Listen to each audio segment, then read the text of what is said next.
It is working now. Cool. So my name is Albarghouthi. I'm from the University of Wisconsin, and I come from the verification/programming languages community. And over the past, I'd say, year and a half, maybe 2 years, I've been looking at questions of how do we apply these techniques to differential privacy and privacy-preserving randomized algorithms in general. So this work is joint with my student Calvin Smith and my colleague Justin Su, who recently joined us as faculty. And before I start, I'm just going to give you sort of a brief history of verification. Okay? So first there was Turing, right? That's Turing, 1949. He wrote a very nice paper where he was concerned about correctness of programs. So he said, oh, look, we're going to be writing programs. They're going to be doing math. Is the math that they're doing correct? And what he did is he proved correctness of factorial. Okay? He had a very nice proof of an implementation of factorial, a very nice flow chart. And he proved on paper that factorial is correct. And ever since Turing in 1949, we've been working really hard on automating these proofs. Okay? So just in the sort of 2000s, beginning of 2000s up to now, we've been able to automate lots of proofs. And one of the key ingredients in our ability to automate these proofs is the growth and development in SAT solvers. Okay? So we can encode programs as circuits, hand them off to a SAT solver, and the SAT solver can say whether a bad state is reachable or not. And people have developed extensions of SAT solvers to subsets of first-order logic, so the SAT solver can now understand arithmetic, can understand arrays, can understand bit vectors, and so on, things that show up in a programming language. So over the past few years, I've been looking at these tools and trying to see how we can apply them to questions of bias in decision-making as well. And then I stumbled upon privacy, which is the opposite path that most people took from privacy to bias. Okay. So looking forward, I mean, all of these tools have been working on deterministic programs. Okay? So the properties that they're interested in proving are simplified to reachability of a bad state or assertion violations, like assert x not equal to null. If x is equal to null, this breaks. Can we prove that it never breaks? So this is the kind of properties that most of the work over the past 70 years has been interested in, and I've been looking at randomized algorithms over the past few years. So looking forward, what we really want, and specifically what we want for this talk, is a verifier, a push-button verifier, where I can write an algorithm, I can specify a property of interest, and I can get automatically a proof that indeed this property holds. Okay? So to give you a flavor, when we started, also accuracy. Okay, so people who develop differentially private algorithms also say that this algorithm has specific accuracy guarantees that the real answer is not different from the random answer by too much most of the time. Okay. So when I first started looking at this, I opened the book by Dwork and Roth, and I went to an algorithm called Report Noisy Max, which Dan Fink talked about, and I looked at the proof, and it was like a page and a half of text. And I'm a theory B person, so I got pretty scared of a theory A proof. And then I went one more page, and I saw the proof of the exponential mechanism, and I freaked out completely. And for the theory people, this is probably like a walk in the park. They're simple proofs, right? But for me, I got freaked out. So I closed the book.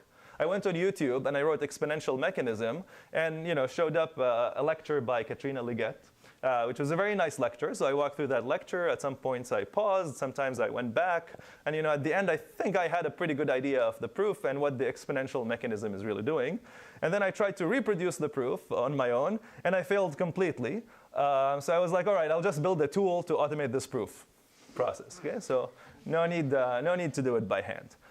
So we've been able to verify such algorithms in a very small amount of time. Like, our tool takes 30 seconds, actually specifically 22 seconds to verify both of these algorithms because they're very similar, so they take almost the same amount of time, give or take.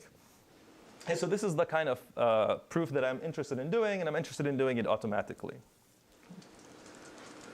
So the other piece of the puzzle, which I will not talk about, but I will give you a sneak peek, sort of fresh off the presses, is instead of just proving an algorithm that someone writes, okay, but instead we want to synthesize an algorithm automatically. Okay? And the idea here is we're going to say a theorem that we want to prove, meaning I want an algorithm that is epsilon differentially private, and I will give input-output examples of how this algorithm should behave. Think of them as test cases, like in test-driven development, right? And these input-output examples should refer to the algorithm without any noise, like the perfect answer. Okay? And what the synthesizer will do is we'll learn an algorithm, okay, and a proof that this algorithm is indeed differentially private. Okay. So to give you an example, this is an algorithm from Gupta, Roth, and Ullman. It's called iterative database construction. And this is a rendition of the algorithm in a language called dfuzz by Marco. And this is really where the algorithm is. It's a recursive algorithm. It looks non-trivial. It has many sampling statements. To be honest, I have no clue. I've never read this paper. But our tool was able to learn this automatically from just a few examples. Okay? So we just give it some synthetic tiny databases, some outputs. We told it, give us something that is 2i epsilon differentially private, as indicated by this type. And it was able to discover such an algorithm in a very small amount of time, matter of minutes. Okay. So I'm not going to talk about this, but this is sort of a sneak peek of where we're going with this.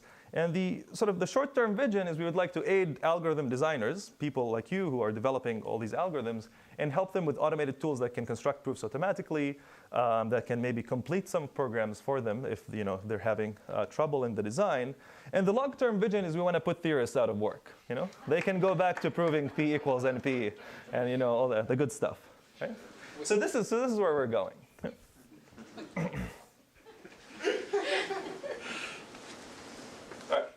So today, what I'm going to talk about are two works in the verification space. The first one is proving accuracy of these algorithms, and I'm going to talk about accuracy first.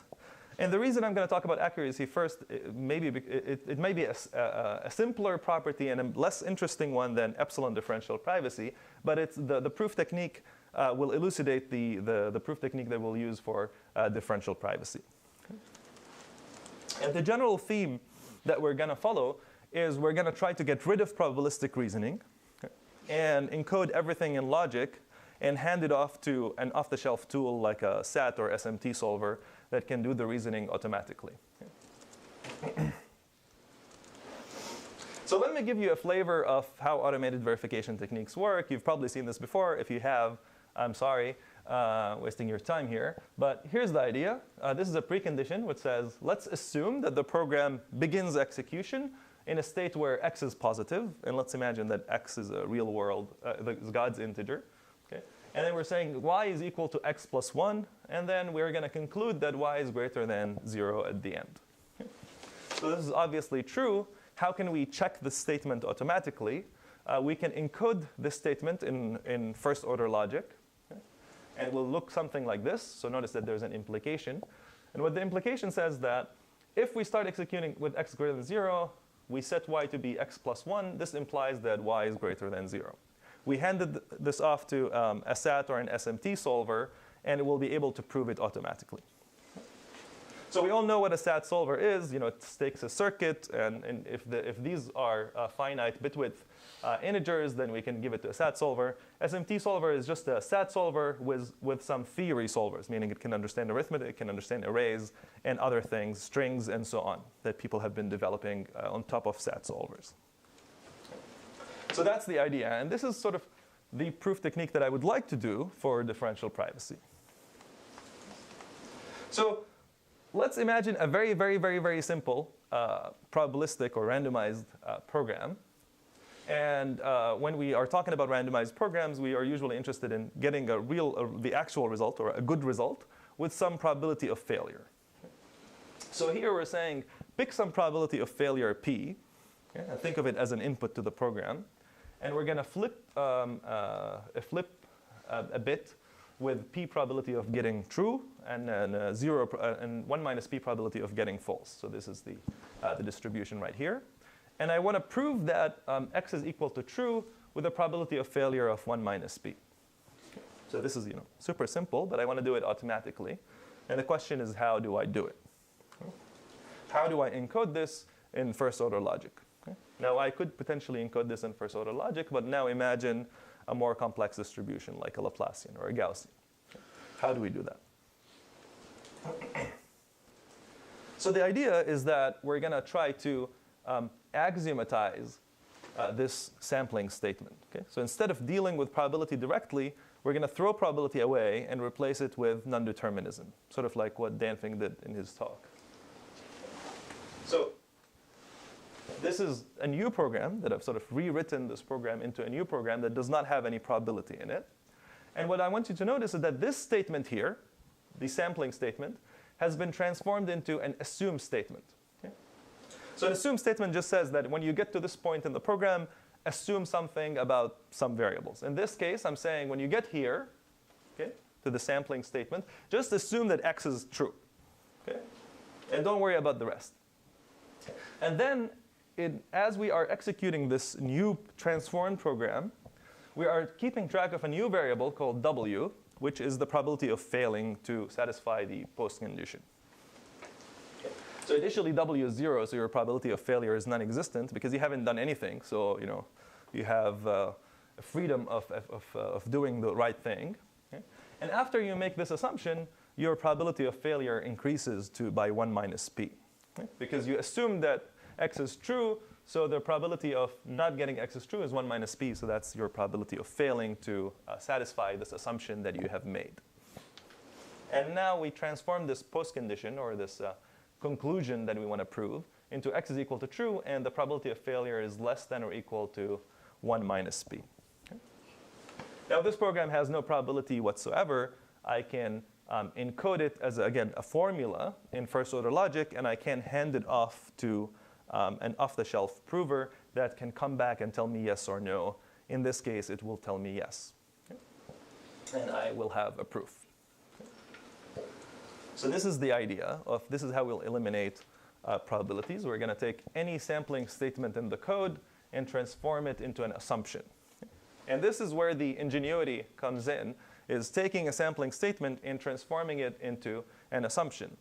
Even in the case of a Bernoulli variable, the range of assumptions is fairly large, right? So this is the assumption that we made, assume x is equal to true. I could have alternatively said, assume x is equal to false, and paid a probability of failure that is p, okay, which is the inverse. I could have alternatively said, assume x is anything. So this is what I mean by assume true. So in this case, x is non-deterministic. It could take any value it wants to take. And then I will accumulate a probability of failure of 0 because I'm assuming the full support of the distribution. Okay? I'm not making any restrictions. So I can pay a probability of failure of 0. But then if I do this, I won't be able to prove the postcondition. Okay? Because I can't conclude that x is true. X could be anything at this point. So that my proof fails. So the underlying concept here is, x is being drawn from some distribution. Let's imagine that the distribution looks like this. I'm going to make an assumption to transform this into a non-determinism. I'm going to assume that x comes from a subset of the support, okay, for whatever subset I pick. And I'm going to pay a failure probability that is the area under the rest of the curve that is not covered by this subset. So that is the proof idea. And sorry. And going back here, what I'm going to do is I'm going to transform this program into one where I don't know what the assumption is, and my task is to discover this assumption, okay? Discover the subset of the support that will help me in constructing the proof. Okay? So this is what we're going to do. We're going to say assume some relation, phi, about this variable x. I don't know what phi is. Phi is something I would like to discover. Okay? And then I'm going to accumulate the probability of failing to be in this relation phi of x. Okay?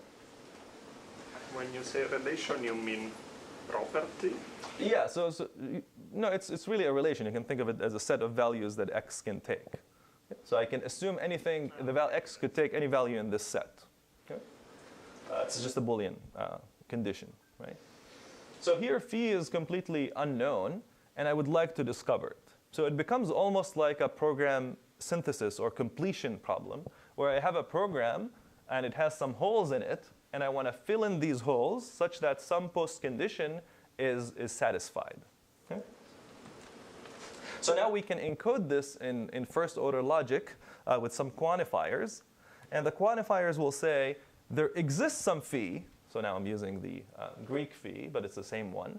There exists some phi, I don't know what it is, such that for all program variables, this constraint holds. And this constraint is really just encoding of this program that we've seen before. Okay? So essentially what we're saying to the first order theory solver is give me an interpretation of this relation such that the program satisfies this constraint. In other words, the program is correct. And if we can find such an interpretation, this means that this is true. X will be true with a failure probability of 1 minus p. So that is the idea. Now this is a lot of hard work just to prove something as stupid as this, but this generalizes pretty nicely. So let's imagine that we have the Laplace distribution. So I'm drawing from the Laplace distribution centered at x and with some scale s. Okay. Now we want to define a range of possible axiomatizations of this distribution. Okay, there's many possible ways of axiomatizing it. And I'm going to think of all possible axiomatizations that are centered around the mean, meaning I can assume x is in this range or in the bigger range and so on. So I can say that this is my axiom family. So the distance between x and y is bounded by some log of some expression, and this expression is 1 over some function f of the program inputs. Okay? And this function f is unknown. Depending on how I instantiate it, I will make this region larger, meaning I will make a bigger assumption or a smaller assumption. Okay? And if I make a big assumption, then my failure probability becomes smaller. This is my failure probability. This is whatever I plug in there. And if I make a small assumption, meaning I force x and y to be very close to each other, then I have to pay a larger failure probability because I'm making a much more stringent assumption on the value of x or y. So here, what we've done is sort of restricted the set of proofs that we can discover by saying the proof can only look at subsets of the Laplace distribution that are centered around the mean.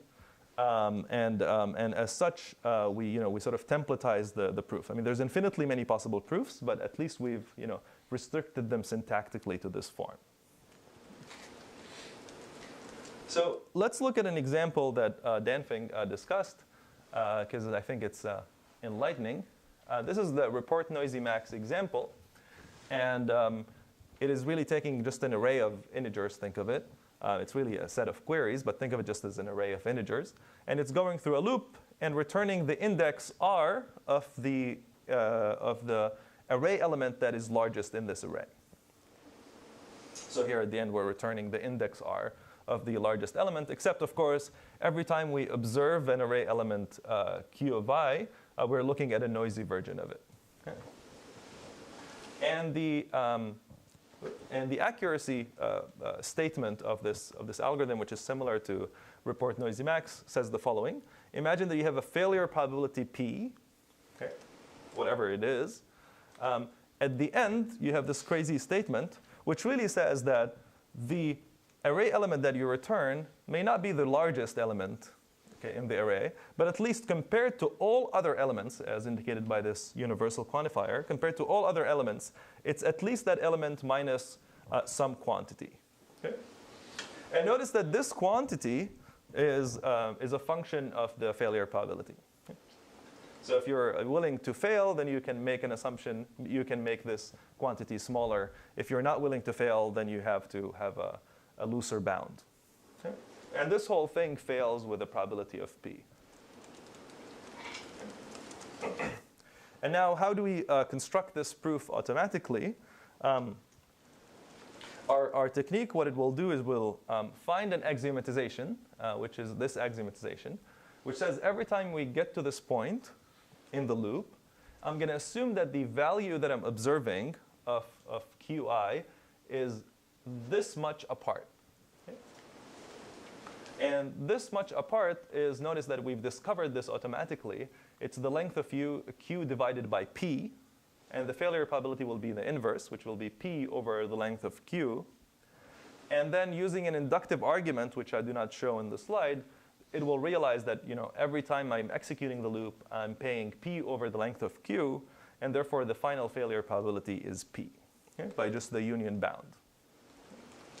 So there's two steps to this proof technique. One is discovering this axiomatization of these sampling statements. In this case, we discover this axiomatization, okay? Thus turning it, going from probabilistic statement into a completely non-deterministic one. And then there's an inductive argument that tries to essentially tell me what the complete failure probability is after I execute the full program. Okay. And this is, we can synthesize and this axiomatization as well as complete the full proof automatically with no user help in less than a minute. Okay. Any questions about this part of the talk before I keep going? Yes? Would I need to provide the blue part at the bottom, or can you synthesize that as well? Yeah, that's a good question. Yes, so this is given by the user. Right? So this is the theorem that you want to prove, and then we prove it. But constructing such theorems or approximations is like from scratch is an interesting question. I don't know how. I could produce ones, but I don't know how useful they are, right? Yeah. So for more complex settings, would one supply like intermediate lemmas and stuff also? Is that sort of the kind of use you imagine for this type of system for like more complex analysis? Right, yeah. So I mean, in this case, for instance, our system right now does not have any, you can't say that two variables are independent, and that's why it employs the conservative union bound to just perform the analysis and potentially give you a very conservative upper bound. But you could imagine, supplying more lemmas, changing the axiom family in which it searches. If you're using different kinds of distributions, maybe a Gaussian distribution, then you can supply other axioms. But yeah, so that's the envisioned direction. Other questions? All right, cool. So I'm going to move to the second part of the talk, in which we're going to construct automatic proofs of epsilon differential privacy. And we're going to continue the same theme of trying to remove probability and use logic instead by turning them into non-determinism. So this is the model that we're going to use. We're going to have a program that takes a database, and let's assume that it returns a distribution over integers. And the property is, the standard. We've seen it like a million times the past 2 days, but here it is again in different notation. For any two adjacent databases, any epsilon, the probability of returning some answer A is less than or equal to probability of returning answer A with some multiplicative factor. Okay. All right. So what are the problems? This part of the talk is in line with Dan Feng's talk. The problems, of course, is that constructing proofs of differential privacy is, by hand at least, is hard and error prone. And he showed some papers where, including Liu et al.'s, where some algorithms were discovered to be incorrect. Okay. And existing automated techniques only work for simple algorithms because they just employ, standard composition. And therefore, if you want to get a nice tight bound on epsilon, you really can't, at least not automatically. So our goal here is to automatically prove differential privacy of advanced algorithms where the composition theorem, the standard composition theorem, is not applicable. So here are the key ideas. So the first thing we do is we look at this idea of a coupling proof. Okay. So a lot of you may have seen the notion of a coupling proof from convergence of Markov chains. Here we're using a different notion of coupling that was introduced by Marco and my co-author Justin, as well as others, where again we're really, in differential privacy you have two copies of a program and you want to show how far apart they are. Okay, and this is the notion of coupling that we use. And what we discover is that this kind of proof feels like a game. Okay? It's like you have these two programs that are running on two adjacent databases, and they're trying to run away from each other. Okay? And you want to pull them back. Okay? And you win if you can pull them back and make sure that they're epsilon apart, okay, at the very end. So that is the idea. And they can trick you sometimes, as Dan Feng showed. They can trick you, and you really have to play the right coupling at the right time. Okay? So we can think of it as a game, and our goal is to synthesize a strategy to win this game for any pair of adjacent databases. Okay? So it becomes like almost like a reinforcement learning problem where we're playing against the two programs that are running away. And then we reduce it to a program synthesis or verification problem, where our goal is to construct a program queue such that for all input databases, some property phi is satisfied. Okay? So think of Q here that we want to construct as the strategy or the proof. So what is a coupling in our setting? We have a specific notion that makes our proof system works. It's called the variable approximate coupling, or just coupling for short. So here we have two probability distributions, two instances of Laplace. They're just shifted apart by 1. So this has mean 0, and this has mean 1. And a coupling in our setting is a ternary relation that says, if you pick C, any integer C in the first distribution, any integer C in the second distribution, the difference between them is going to be y, which is the inverse of the scale. So specifically, the probability of getting C in the first one is less than or equal to e to the y, probability of getting C in the second one. Okay. So this is what a coupling is. It's a ternary relation that connects two pairs of two possible outputs from the two distributions and gives you the distance between them. Okay. Now, I can move these two distributions apart. Now one is centered at 0, the other is centered at 2. And I can do the same thing, construct another coupling. This one says if you pick C in the first one and C in the second one, then the distance between them is 2y, okay, because now they're 2 apart.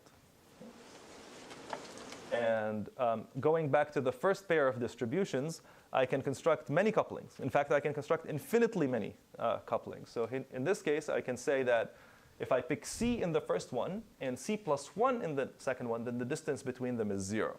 Okay?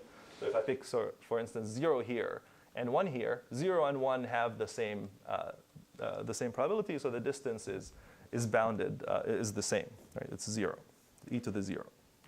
So for any two distributions, there's infinitely many possible ways of coupling them. And sort of the trick of the proof system is discovering this coupling mechanism. Okay? And in fact, we're going to need multiple couplings at the same time. And this is why we call it a strategy. So you have to play the right coupling at the right time.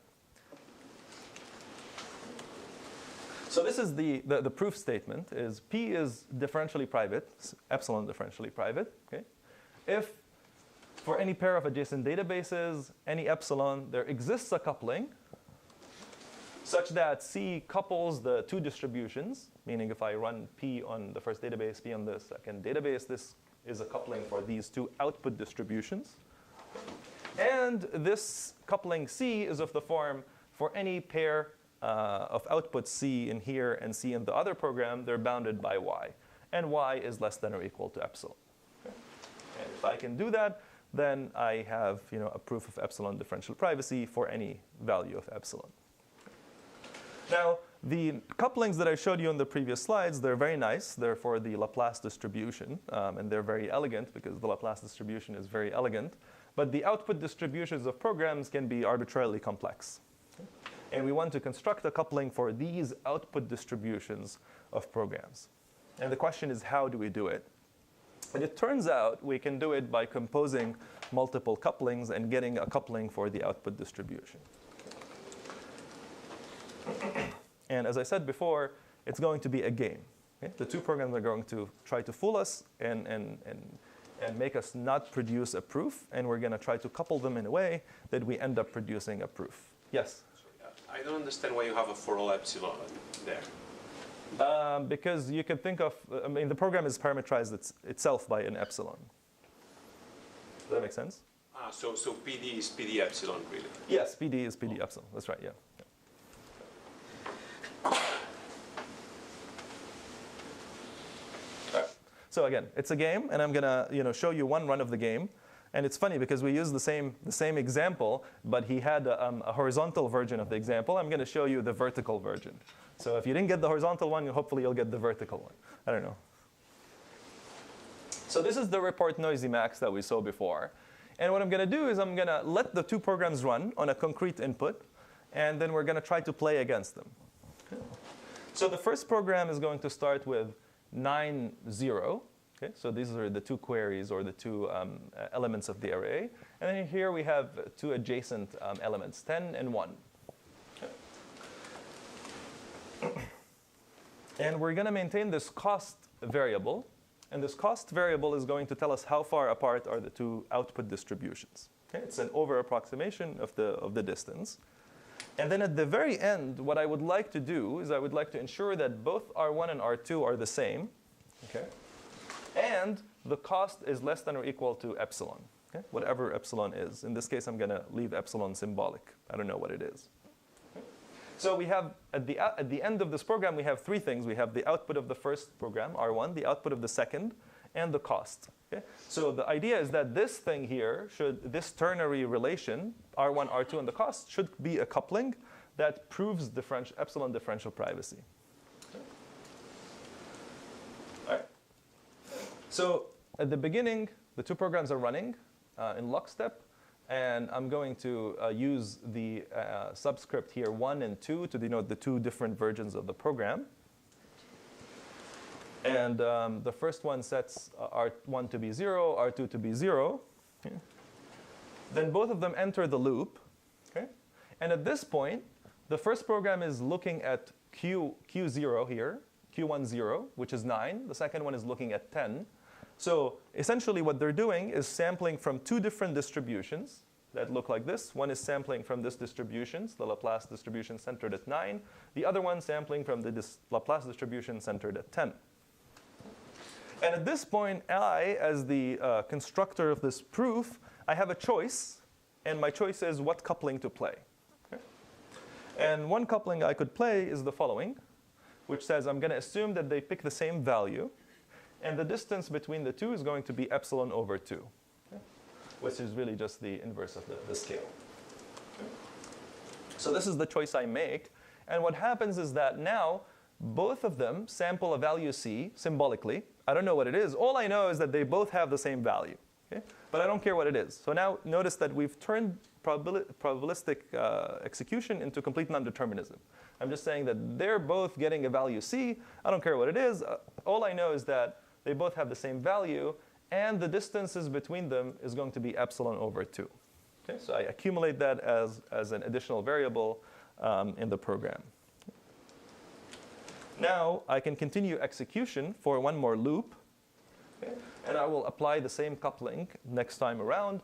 I will accumulate one more epsilon over 2. And finally, my cost is going to be epsilon. Okay? And at this point, both R1 and R2 are the same because they both made the same choices. They both got the same value of C in both iterations. And the final cost is less than or equal to epsilon. Okay? So what I've effectively done here is I've constructed a proof of epsilon differential privacy for the specific two databases, Q1 and Q2, that are up there, these two concrete instances. Okay. And the way I did it is by every time the loop executed, every time we got to a sampling statement, I played a coupling where I forced both to produce the same answer. Okay. So in our game strategy, the one we played, the one I showed you, in every iteration, use this coupling over here. Now the problem with this strategy is that if you have any two databases that are larger than 2, then you can't prove epsilon differential privacy. So the best you can prove is n times epsilon over 2 differential privacy, where n is the size of the database or the number of queries that you have. Okay. So that's what we're doing. Yes?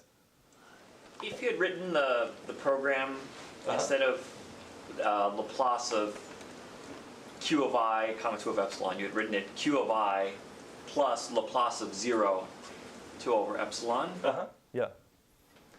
Right. It ends up being the same, so you can just take but it. You would still do this, so you wouldn't just couple at C, you would couple at C and C+1 like Danfan was talking about, or? Right. You could do that.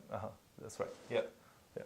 Right. So essentially, all you want to do is you want to couple them in a way that the observed value of Q of I ends up being the same. Okay? I see. So right. you're not restricting to the sampling step is always producing the same right. value. Yeah. So if you rewrite it, then you'll need a different coupling indeed. Right. Thanks. Yeah. No, but in this particular strategy, I think you use the same CC, right? Because you're looking at they are exactly the same. So this is like doing by composition.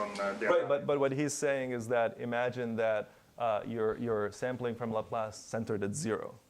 And then you need to push them apart by 1. It's 0. Yeah. Yeah, sorry. Any other questions? All right. Cool. So essentially, this strategy is not good enough. It gives you this bound, which is not bad, but it's not the greatest. So it's not. We're gonna get rid of it. Okay? And it turns out that the strategy that we need to play in order to win this game, no matter what the two input databases are, is the following.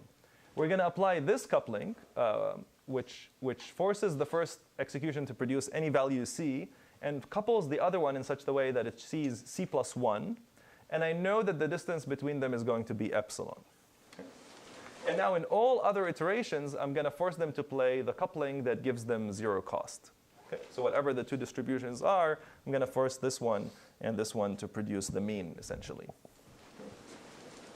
Now the trick is, of course, when do we play the first coupling and when do we play the second coupling, right? And now it becomes really just, we were synthesizing a program. We're synthesizing a strategy. And the strategy is a program that is just a bunch of if-else statements. And the program says, if some condition is true, then play the first coupling. Otherwise, play the second coupling. Okay? And our goal is to discover those two couplings and the condition in which we play either of them. And Danfeng hinted at the fact that we need to observe the future. And in our case, we can observe the future by just hypothesizing what the output is. Okay, so essentially producing a proof that is parameterized by an output. Okay? And I'm not going to show it here, so I'm going to just go ahead and just list some examples that we've managed to prove, including the exponential mechanism, the sparse vector algorithm, and all of these were proved automatically, okay, in a few minutes. So I've talked about automatic proofs of accuracy. Stop you before you. Yes, yeah. If it's possible in just a few sentences, can you translate what you just did into solving a standard game? What's the strategy space? What's the payoff matrix? And what's the equilibrium concept or solution concept? I wish I could do that. What's the sense in which it's a game? It doesn't have a formal solution like that, or? I mean, it is a game. It's a game in the sense of, think of tic-tac-toe as a game, right? There's a final state or a good set of final states, and I want to get there. So once we remove the probability, I mean, there is no stochasticity in the process. It really becomes just getting to a final state. The state space is infinite in principle, but we're synthesizing strategy that works for any starting point and any sampling of values. Does that answer your question? Use game theory. What's that? The proof that this is right doesn't use game theory. Right, it's not game theoretic. Yeah. Okay. Yeah. Sorry to confuse an economist. I think they are called sometimes dialogical game, more from philosophy. I don't know if that is here, but they are more like dialogues to argument to converge towards the truth. So they are using logic, not really in game theory. Right. All right. So we've talked to you about automatic proofs of accuracy, automatic proofs of epsilon differential privacy, and the whole idea was to try to get rid of a probability and use logic and exploit progress in SAT solvers, SMT solvers, program synthesis, and verification more generally. And I have to say, even though we've made a lot of progress, there's many limitations to these works. For instance, we can only prove epsilon differential privacy, not epsilon delta or any other variants. I don't know how this applies to local differential privacy. The proofs of accuracy are, again, limited, so if you can't make independent assumptions and so on, and automation is always tricky. There's lots of work that goes into the building of the underlying solvers, so it's not always just use an off-the-shelf solver and it will work like that. So there's lots of engineering that goes in, and I'm happy to talk to any of you who are interested. And that will be it. Thank you.